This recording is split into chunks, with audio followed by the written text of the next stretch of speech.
Halo semua, kembali lagi di channel Ngomongin Film. Kali ini kita akan membahas sebuah film yang menceritakan tentang seorang gadis cantik yang baru saja pindah ke sebuah pulau. Suatu hari saat ia dan teman-temannya sedang pergi menuju ke atas bukit, mereka tak sengaja menemukan sebuah gua misterius. Namun setelah mereka mengambil benda aneh dari dalam gua itu, tiba-tiba saja waktu yang ada di seluruh dunia berhenti secara mendadak, dan hanya mereka yang dapat hidup normal di dunia tanpa waktu tersebut. Lalu apakah mereka bisa kembali ke dunia normal di mana waktu masih terus berputar? Wis rasa kesuwen, langsung saja kita masuk ke alur ceritanya. Singkat cerita, setelah Sungmin dan Tae-sik mulai tumbuh menjadi orang dewasa, mereka pun berpikir bahwa mereka harus mempersiapkan diri sebelum mereka kembali ke kehidupan normal, sehingga mereka mencoba mempelajari berbagai macam buku serta mengumpulkan beberapa uang yang mereka ambil dari dompet milik orang-orang lainnya. Awalnya mereka berdua sangat yakin bahwa sebentar lagi mereka akan kembali ke kehidupan normal karena saat ini mereka telah berumur 20 tahun, tetapi hingga mereka berumur 24 tahun, entah mengapa mereka berdua tak kunjung kembali, yang mana hal itu membuat mereka berdua mulai terkena serangan mental dan mulai kehilangan harapan. Setiap hari Sungmin berusaha menghabiskan waktu dengan memahat bebatuan agar ia bisa memberikannya pada Surin ketika ia bisa kembali ke dunia awal. Namun suatu hari tanpa disadari, Tae-sik tiba-tiba saja menghilang, sehingga Sungmin pun berusaha mencarinya ke seluruh pulau, karena hanya Tae-sik lah satu-satunya teman yang selama ini selalu bersamanya di dunia yang tak memiliki waktu ini.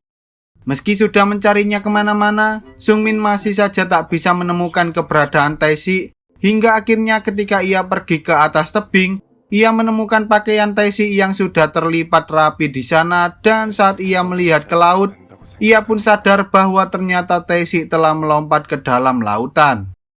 Seketika perasaannya pun hancur berkeping-keping karena kedua sahabatnya telah meninggal dunia hanya karena ia penasaran dengan apa yang ada di dalam telur misterius tersebut, dan pada akhirnya Sungmin ikut terjun ke dalam laut, berharap ia dapat mengakhiri semua penderitaan yang selama ini ia rasakan selama berada di dunia tanpa waktu.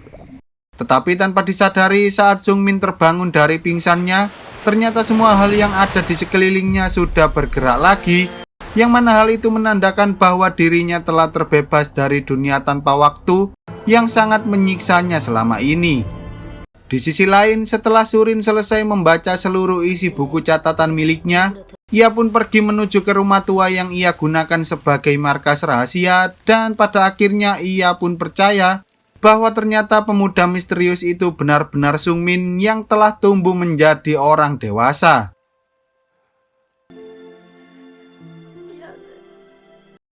Sejak saat itu, Surin pun mulai merawat Sungmin dengan memberikan makanan, memotong rambutnya, membantu menulis surat, serta membelikan Sungmin beberapa pakaian dengan menggunakan uang yang selama ini telah Sungmin kumpulkan, karena mereka berdua berencana menjelaskan pada semua orang tentang telur misterius yang telah membuat Sungmin beserta kedua temannya terjebak di dunia tanpa waktu. Tetapi ketika Surin mencoba menjelaskannya pada Sang Chul, ia justru menganggap bahwa Surin merupakan orang gila, dan ia pun membuang buku catatan milik Surin ke laut. Malamnya saat Surin menyadari bahwa Sungmin sudah ada di dalam kamarnya, ia pun menyuruh Sungmin untuk segera pergi agar ia tak ketahuan oleh ayahnya. Tetapi karena wajah Sungmin terlihat ketakutan, Surin akhirnya terpaksa menyembunyikan Sungmin di bawah kasur sambil memegang tangannya agar ia tak merasa ketakutan lagi. Lalu ketika mereka sedang duduk-duduk di tebing, Surin sempat berniat untuk menunjukkan telur misterius itu pada orang-orang, karena sebelumnya ia sempat melihat bahwa telur yang sudah dipecahkan oleh Sungmin telah kembali ke dalam goa lagi. Tetapi karena Sungmin tak ingin Surin menjalani kehidupan yang sangat mengerikan di dunia tanpa waktu, ia pun akhirnya mengajak Surin untuk pergi dari pulau itu dan menjalani kehidupan yang baru di luar negeri.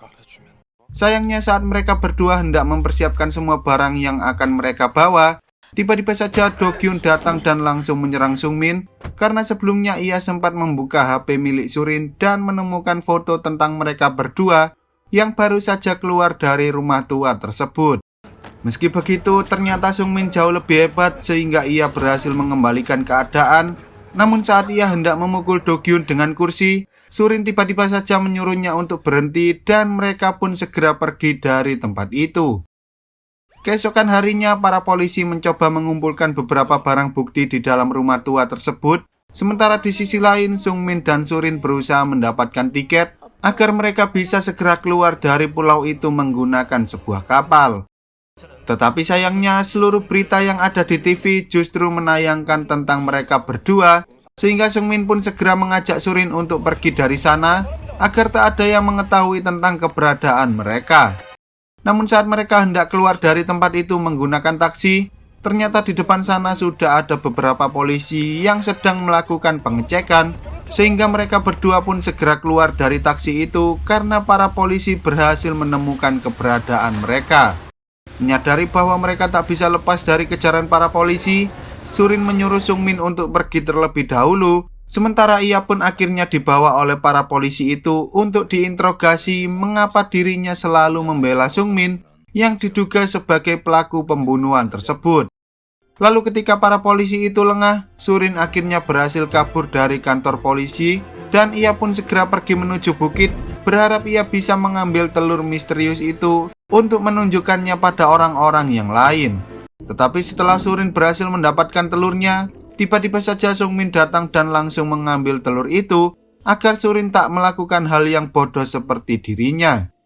Saat mereka berdua sudah berada di ujung tebing, tiba-tiba saja para polisi itu datang dan saat salah satu polisi berhasil menangkap Sung Min, ia tak sengaja menyenggol Surin, tetapi untungnya salah satu polisi bernama Baekgi itu berhasil menangkapnya. Melihat hal itu, Sung Min pun berusaha menyelamatkan Surin agar ia tak terjatuh ke dalam jurang. Namun sayangnya Baekgi tak mampu menahan beban mereka berdua lebih lama lagi, sehingga mereka berdua pun akhirnya terjatuh dari atas tebing. Lalu ketika Surin terbangun, ia pun akhirnya sadar bahwa ternyata Sung Min telah memecahkan telur itu untuk yang kedua kalinya, sehingga Sung Min bisa menyelamatkan Surin dan Baekgi dari atas jurang tersebut. Setelah semua kejadian itu, Baekgi akhirnya mulai percaya dengan semua yang dikatakan oleh Surin tentang telur misterius yang bisa menghentikan waktu. Tetapi Baekgi justru menyuruh Surin untuk mengatakan pada orang-orang bahwa dirinya telah dipaksa oleh Sung Min, karena hanya itu satu-satunya cara yang dapat mereka lakukan agar Surin bisa hidup dengan tenang. Lalu setelah semua kasus itu telah ditutup, Surin bertemu dengan seorang wanita, sebut saja Bu Kiyowo, yang ingin mengangkat kisah Surin sebagai sebuah buku, sehingga Surin pun mengatakan semua yang pernah ia alami tanpa menyembunyikan hal itu sama sekali. Singkat cerita, ketika Surin hendak pergi dari Pulau Hwando untuk melanjutkan pendidikan di sekolah internasional, ia sempat berterima kasih pada Bu Kiyowo karena hanya dirinya lah satu-satunya orang yang mau mempercayai Surin, dan ia juga telah menjadikan kisah itu sebagai sebuah buku. Sebelum pergi, Surin sempat melihat seseorang yang mirip dengan Sung Min sedang berdiri di pinggir jalan, tetapi saat ia menghampirinya, ternyata orang itu sudah tidak ada di sana lagi. Lalu saat Surin berada di dalam kapal, ia kembali melihat seseorang yang mirip dengan Sung Min tersebut, dan ketika ia menghampirinya, betapa bahagia dirinya, karena ternyata orang itu benar-benar Sung Min yang sudah berubah menjadi lebih dewasa lagi. Lalu film pun tamat. Oke lah, sekian dulu untuk video kali ini. Semoga kalian semua terhibur. Jangan lupa untuk support channel ini dengan cara klik tombol subscribe lalu nyalakan loncengnya agar kalian tidak ketinggalan dengan video-video terbaru dari channel ini. See you on the next video dan sampai jumpa.